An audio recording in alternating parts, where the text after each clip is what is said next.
sur ton piano?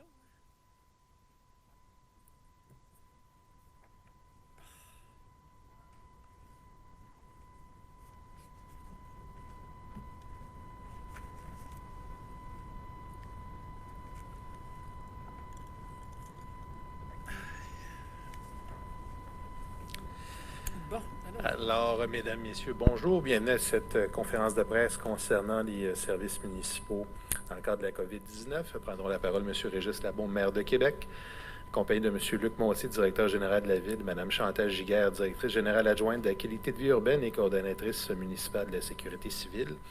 Tout sera évidemment suivi d'une période de questions en conférence téléphonique. Alors, sans plus tarder, je laisse la parole à M. le maire. Merci. Alors, Chantal, Luc, écoutez, je voudrais débuter cette conférence de presse-là avec un message pour François Legault. Je veux lui dire, Monsieur Legault, nous savons que la dernière semaine a été très difficile pour vous.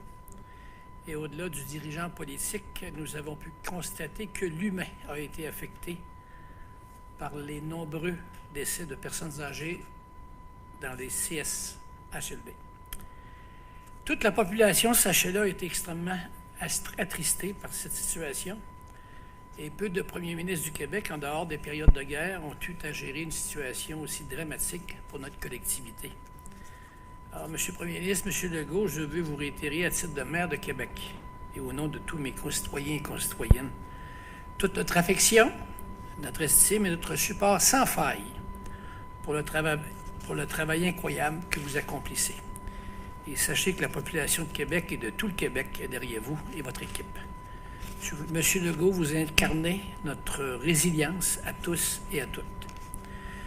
Je veux également saluer le travail du premier ministre Trudeau et de son gouvernement dans cette crise. Notre économie et la population de ce pays seraient dans un bien pire état d'eût été des décisions financières judicieuses que vous avez prises avec votre équipe.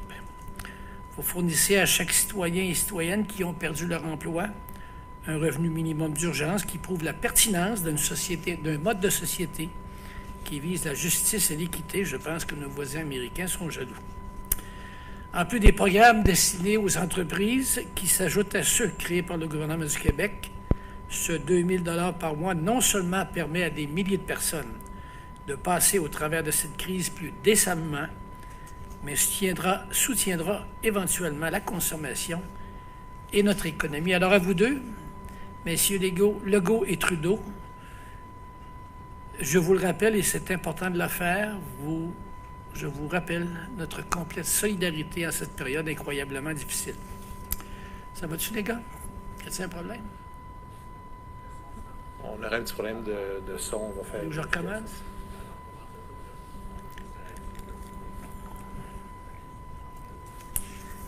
C'est beau.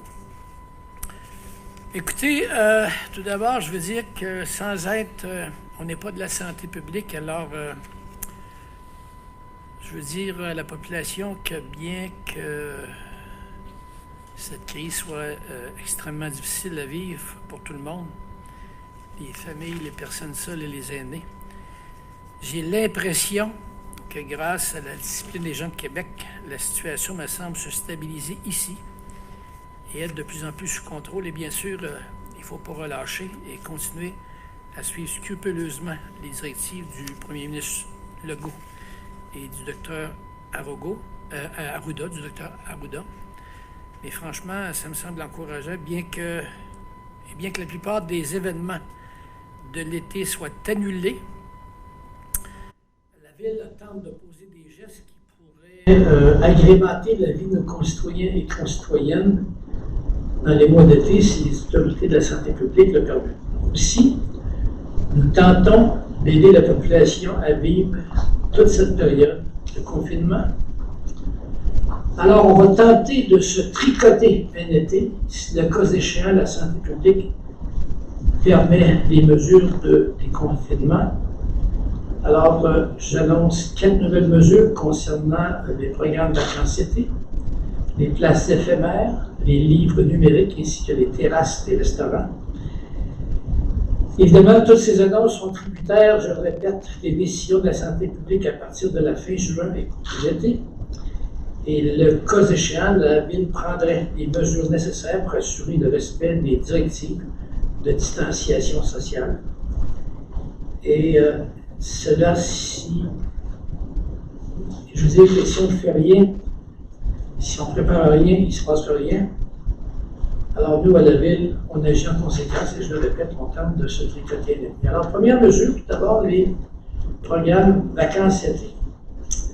Peut-être dire que la Ville mandate 27 organismes gestionnaires pour assurer l'offre sur 55 sites sur l'ensemble du territoire afin d'accueillir près de 17 000 enfants par semaine. Je rappelle que la Ville paye 50% des coûts. 50% des coûts d'inscription. Ça va? Okay. L'offre de base subventionnée par la Ville ne permet pas de respecter les principes de distanciation sociale actuels de 2 mètres. Et donc, pour la saison 2020, étant donné les normes de distanciation sociale et la réduction probable du nombre d'enfants par groupe, les enjeux sont également anticipés à l'égard du nombre de locaux disponibles et d'une pénurie potentielle d'animateurs. Ainsi, les organismes partenaires seront mandatés pour analyser une offre adaptée à la situation et aux règles de distanciation éventuelles. Les organismes préparent et planifient le programme vacances-été à compter de l'hiver et ils ont besoin d'au moins 1 mois pour être opérationnels et accueillir les enfants. Et cette période est aussi requise pour recruter, former et mobiliser le personnel. Les informations disponibles à ce jour sur le confinement et la distanciation ne nous permettent pas de faire une recommandation quant au maintien, au report ou à l'annulation du programme vacances-été en 2020. Et évidemment, le maintien du programme dépendra des règles de confinement du gouvernement. La date limite pour que la Ville décide du maintien, du report ou de l'annulation devra se situer au plus tard, ou vers le lundi 25 mai, si une ouverture est souhaitée comme prévu, le lundi 29 juin 2020. Le budget de la Ville pour le programme vacances-été en 2020 est de 9 millions de dollars et cela inclut la planification. Il nous faut décider si nous investissons 1,7 million de dollars pour planifier et nous avons décidé de le faire. Évidemment, cet argent-là est à risque. S'il fallait annuler, nous perdrions 1,7 million de dollars, mais si les autorités sanitaires permettent les programmes de vacances-été, si nous ne le faisons pas, nous ne serons pas prêts et donc nous allons de l'avant et nous investissons 1,7 million de dollars pour préparer la saison 2020 des programmes vacances-été. Et si elle n'avait pas lieu, nous rembourserions 100% des inscriptions payées par les parents. Et je peux vous dire que pour 17 000 places au moment où on se parle, au moins la moitié des jeunes sont déjà inscrits. Alors, on va de l'avant dans la préparation. On attendra les décisions des autorités sanitaires, mais on tente de se tricoter un été. Maintenant, les places éphémères, on a actuellement 13 places éphémères à Québec, 7 qui sont potentiellement en train de se régler pour l'été, et 5 places permanentes, places de ville permanentes, comme le Jardin d'Hôtel de Ville, la place Richard-Garneau, etc. Et donc, on a actuellement 20 places éphémères, et nous avons pris la décision d'aller en appel de proposition pour doubler le nombre de places éphémères, ce qui veut dire que, comme on en a certains, on a des organismes qui sont en train de décider s'ils en organiseront ou pas, on a potentiellement une 50aine de places publiques pour tout l'été à la disposition du public. Et évidemment, non seulement nous payons pour la construction des places éphémères, évidemment en respectant les règles actuelles de construction, mais nous aurons des budgets pour l'animation de toutes les places pendant tout l'été. Alors, encore une fois, je le répète, une 50aine de places publiques, si les autorités sanitaires nous le permettent, et s'ils nous le permettent et exigent que nous prenions les précautions pour assurer la distanciation sociale, ben nous le ferons, parce qu'avec toutes les activités culturelles qui sont annulées, je peux vous dire qu'une 50aine de lieux où des artistes de tout genre pourrait évoluer. Ça va satisfaire sûrement le public. Maintenant, un nouvel investissement pour la période actuelle et les prochaines semaines.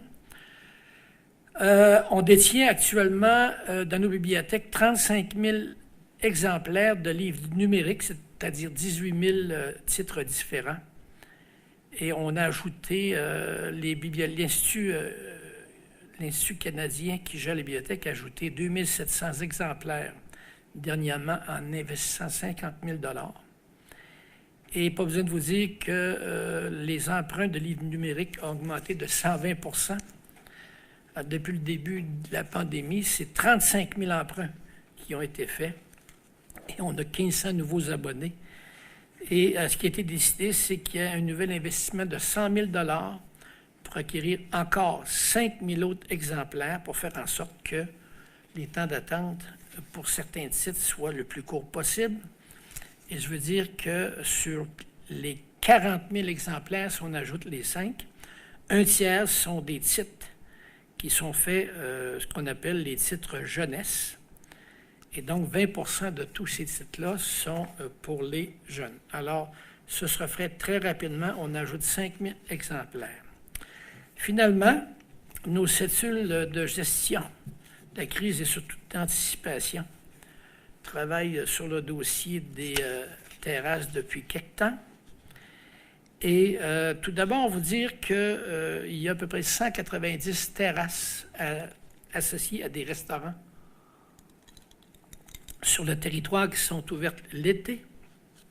Ces restaurateurs-là payent normalement 670 000 $ en permis à la ville et elle s'ajoute à ça 100 000 $ de taxes, c'est-à-dire qu'au total, il en coûte 770 000 $ aux restaurateurs pour pouvoir faire fonctionner en termes de permis ces 190 terrasses-là.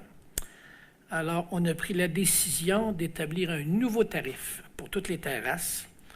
Alors, chaque terrasse aura un permis qui lui coûtera 50 $ pour tout l'été, pour pouvoir s'activer.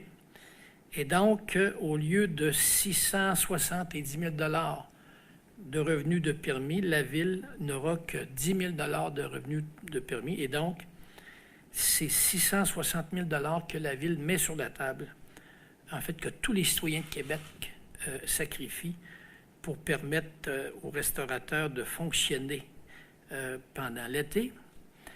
Également, nos cellules travaillent depuis une couple de semaines sur un autre dossier concernant les terrasses. Évidemment, les principes de distanciation vont sûrement avoir des conséquences sur les opérations des restaurateurs et des terrasses. Et on pense qu'il faut absolument se poser des questions pour savoir si c'est pertinent de permettre exceptionnellement le débordement de ces terrasses sur la chaussée, de permettre ça aux restaurateurs et de rendre certaines artères piétonnes à certains moments dans la semaine. Alors, toutes nos équipes sont en train de travailler là-dessus et on va le faire aussi en consultant les associations de marchands et le SDC, mais on évalue la possibilité d'agrandir les terrasses sur la chaussée et de transformer des artères en artères piétonnes. Je pense que d'ailleurs les gens adorent ça. Et donc, c'est ce qu'il y en est pour les terrasses. D'autre part, mercredi le 22, dans 2 jours, les écocentres vont rouvrir avec l'horaire d'été du 15 avril au 15 novembre. C'est l'horaire normal, mais là, on ouvre mercredi le 22. Évidemment, ce sera ouvert avec un ensemble de mesures de distanciation et donc ce sera annoncé